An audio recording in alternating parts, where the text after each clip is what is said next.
ಅನ್ನೋದಂತೂ ಖುಷಿ ಇದೆ. ಅವ್ರು ಮಾಸ್ಟರ್ ಮೈಂಡು ಬಿಡಿ. ನಿಮ್ಮನ್ನ ಮತ್ತು ಅಶ್ವಿನಿನ ಪದೇ ಪದೇ ಯಾಕೆ ನಾಮಿನೇಟ್ ಮಾಡ್ತಿದ್ರು ಅಂತ ಅಂದರೆ, ಎಲ್ಲೋ ಒಂದು ಕಡೆ ವುಮೆನ್ ಕಂಟೆಸ್ಟೆಂಟ್ ಈ ಸರಿ ಗೆಲ್ಬೋದು, ಅದಕ್ಕೆ ಡಿಸರ್ವ್ ಇರೋದೇ ಅಶ್ವಿನಿ ಅವರು.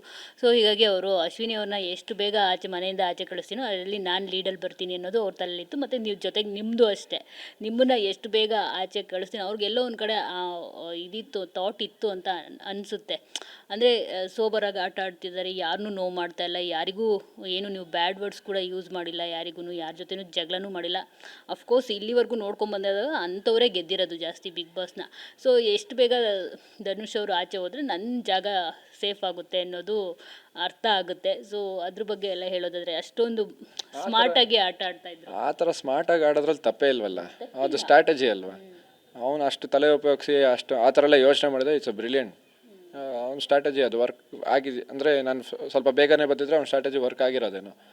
It's okay. ನಾನು 6th ಪ್ಲೇಸ್ ಬಂದಿದ್ದೀನಿ, ಫಸ್ಟ್ ಫೈನಲಿಸ್ಟ್ ಆಗಿದ್ದೆ. ನನಗೆ ನನ್ನ ಆಟದ ಮೇಲೆ ನಂಗೆ ತುಂಬ ಅಂದರೆ ತುಂಬ ಖುಷಿ ಇದೆ, ತೃಪ್ತಿ ಇದೆ. ನಾನು ಹೆಂಗೆ ಅಂದ್ಕೊಂಡಿದ್ದೋ ಹಂಗೆ ಆಟ ಆಡಿದ್ದೀನಿ, ನಾನು ಹೇಗಿದ್ದೀನೋ ಹಾಗೇ ಇದ್ದೆ. ಅದನ್ನು ನೋಡಿ ತುಂಬ ಜನ ಇಷ್ಟಪಟ್ಟಿದ್ದಾರೆ, ನಂಗೆ ತುಂಬ ಜನ ಫೋನ್ ಮಾಡಿದರು.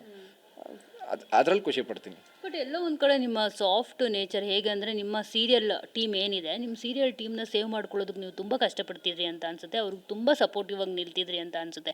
ಯಾಕಂದರೆ ಕಾವ್ಯ ಮತ್ತು ಸ್ಪಂದನ ಅವ್ರನ್ನೆಲ್ಲ ನೀವು ಸೇವ್ ಮಾಡೋದಕ್ಕೆ ನೋಡ್ತಾ ಇದ್ರಿ ತುಂಬ. ಅಂದರೆ ನಿಮ್ಮದೇ ಆದಂಥ ಒಂದು ಟೀಮ್ ಇತ್ತು. ಅಫ್ಕೋರ್ಸ್ ನಿಮ್ಮ ಟೀಮ್ನ ನೀವು ಮಾಡೋದಕ್ಕೆ ಇಷ್ಟಪಡಲ್ಲ. ಆದರೆ ನೀವೆಲ್ಲೋ ಒಂದು ಕಡೆ ಇವ್ರು ನಮ್ಮ ಕಲಾವಿದರಲ್ವಾ, ನನ್ನ ಜೊತೆ ವರ್ಕ್ ಮಾಡಿದಾರಲ್ವಾ ಅನ್ನೋದು ನಿಮ್ಮಲ್ಲಿ ಜಾಸ್ತಿ ಇತ್ತು ಕಂಪೇರ್ ಟು ಅದರ್ಸ್. ನಾನು ಇರೋದೇ ಹೆಂಗೆ ಮೇಡಮ್, ಫ್ರೆಂಡ್ಸ್ ಅಂತ ಬಂದರೆ ಪ್ರಾಣ ಕೊಡ್ತೀನಿ. ಅಂಥದ್ರಲ್ಲಿ ನಾಮಿನೇಷನ್ ಕುತ್ಕೊಂಡು ನಾಮಿನೇಷನ್ ಮಾಡಲ್ಲ ನಾನು. ಅವ್ರಿಗೇನೇ ಆಗಿದ್ರು ಅವ್ರ ಆಟಕ್ಕೂ ಪ್ರಾಬ್ಲಮ್ ಆಗಬಾರ್ದು ಅಂತ ನಾನು ಅವ್ರು ಜಗಳ ಆಡ್ಬೇಕಾದ್ರೆ ಎಂಟ್ರೇ ಆಗ್ತಾ ಇರಲಿಲ್ಲ. ಇವಾಗ ನಾವು ಮಾತಾಡಿದ್ರೆ ಅವ್ರು ಕಾಣಿಸ್ಕೊಳಲ್ಲ. ಇವಾಗ ಸ್ಪಂದನ ಜಗಳ ಆಡಿದ್ರೆ ನಾನು ಆ ಜಗಳಕ್ಕೆ ಎಂಟ್ರಿ ಆಗಿ ಧ್ರುವಂತ ಮೇಲೆ ರೈಸ್ ಆಗಿದ್ದರೆ ಸ್ಪಂದನ ಕಾಣಿಸ್ತಾ ಇರಲಿಲ್ಲ.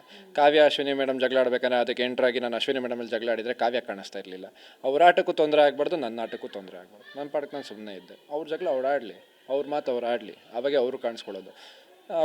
ಉಳಿಸ್ಕೊಳ್ಳೋದು ಅಂತ ಸಿಚುವೇಶನ್ ಬಂದರೆ 100% ಉಳಿಸ್ಕೊಂತೀವಿ. ಫ್ರೆಂಡ್ಸ್ ಇರೋದೇ ಅದಕ್ಕೆ, ಪ್ರತಿಯೊಬ್ಬರಿಗೂ ಸಹಾಯ ಮಾಡಲೇಬೇಕು. ಪರವಾಗಿಲ್ಲ, ಅದಾದಮೇಲೆ ಇವೆಲ್ಲರೂ ಹೋಗಿ ನಮ್ಮ ಫ್ರೆಂಡ್ಸೇ ಇದ್ದರು ಅಂದರೆ ಅವಾಗ ಹೊಡೆದಾಡೋಣ. ಫೈನಲಿಸ್ಟಲ್ಲಿ 6 ಜನ ನಮ್ಮ ಫ್ರೆಂಡ್ಸೇ ಇದ್ದರು ಅಂದ್ಕೊಳ್ಳೋಣ, ಪರವಾಗಿಲ್ಲ, ಅವಾಗ ಹೊಡೆದಾಡೋಣ ಫಸ್ಟ್ ಪ್ಲೇಸಿಗೆ. ನಾನು ಅಭಿ ಹಂಗೆ ಇದ್ದಿದ್ದು. ಟಾಸ್ಕ್ ಅಂತ ಬಂದರೆ ನಾನು ಅವ್ನು ಹೊಡೆದಾಡ್ತಾಯಿದ್ರಿ, ಮುಗಿದಿದ್ದ ತಕ್ಷಣ ನಾನು ಅವ್ನು ಫ್ರೆಂಡ್ಸ್ ಆಗಿದ್ವಿ.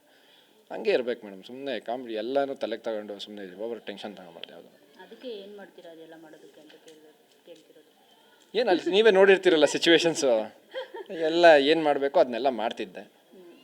ಅದನ್ನ ನೋಡಿ ಗ್ರೂಪು ಅದು ಇದು ಅಂತ ಬರೋದು ಪರವಾಗಿಲ್ಲ. ಹೌದು, ನನ್ನ ಹತ್ರ ಯಾರು ಹೇಳ್ತಾ ಇದ್ದಾರೆ ಗ್ರೂಪ್ ಅಂತ. ನನ್ನ ಹತ್ರ ಗ್ರೂಪ್ ಅಂತ ಅಂದಿದ್ರೆ ನಾನು ಮಾತಾಡ್ತಾ ಇದ್ದೆ ವಾಪಸ್. ನನ್ನ ಹತ್ರ ಒಬ್ಬರು ಹೇಳಲಿಲ್ಲ, ಎಲ್ಲ ಅವ್ರ ಹತ್ರನೇ ಮಾತಾಡ್ಕೊತಾ ಇದ್ರು. ಮಾತಾಡಲಿ ಬಿಡು, ನಾನು ಸುಮ್ಮನೆ ಆಗ್ತಾಯಿದ್ದೆ.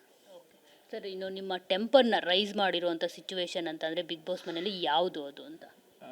ಎರಡಿದೆ. ಒಂದು ಅದೇ ನಮ್ಮ ಧ್ರುವಂತ್ ಅವರು, ಇನ್ನೊಂದು ರಘು ಅವರು ಕ್ಯಾಪ್ಟನ್ಸಿ ಇದ್ದು ಅದು ಕಾಯಿನ್ ಏನೋ ತೊಗೊಂತಾರಲ್ಲ, ಅವಾಗ 2 ವಿಚಾರ ಇದೆ ಅಷ್ಟೇ. ಅಷ್ಟೇ, ಬಿಟ್ಟರೆ